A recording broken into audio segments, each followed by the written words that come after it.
Senior سیاستدان سابق senator نوابزادہ حاجی لشکری ریسانی نے کہا کہ سیاسی ابابیل ابراہا کے جبر کے ہاتھیوں کو جدوجہد کے ذریعے شکست دے سکتے ہیں۔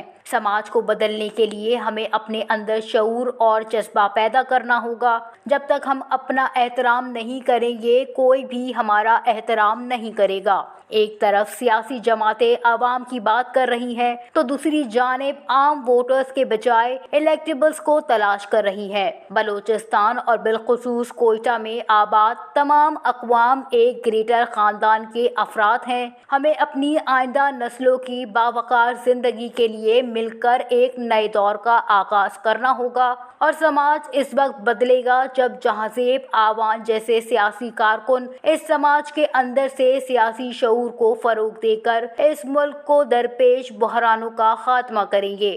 یہ بات انہوں نے تنظیم الایوان کے زیر اہتمام کوئٹہ پریس کلب میں ملک جہانزیب ایوان کی یاد میں منعقدہ تعزیتی ریفرنس سے خطاب کرتے ہوئے کہی۔ تعزیتی ریفرنس سے خطاب کرتے ہوئے نوابزادہ حاجی لشکری ریسانی نے ملک جہانزیب ایوان کو ان کی سیاسی اور سماجی خدمات پر خراج عقیدت پیش کرتے ہوئے کہا کہ وہ ایک مخلص اور ہر دل عزیز شخصیت ہونے کے ساتھ انسانیت اور جمہوریت پر یقین رکھتے تھے۔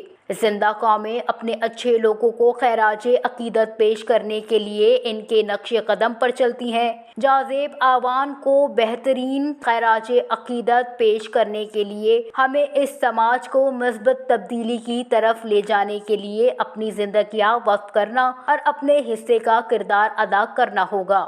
ان کا مزید کہنا تھا کہ ہم اپنے سماج کی خوشحالی، جمہوری اقتدار کی بحالی، ووٹ کے تقدس کے لیے جدوجہد کر رہے ہیں۔ ہم اس جدوجہد کا حصہ ہیں جس کے ذریعے اپنے سماج کو تبدیل کر سکیں۔ ہم ایک ایسے سماج میں رہتے ہیں جہاں سیاسی کارکنوں کی اہمیت ختم کر دی گئی ہے۔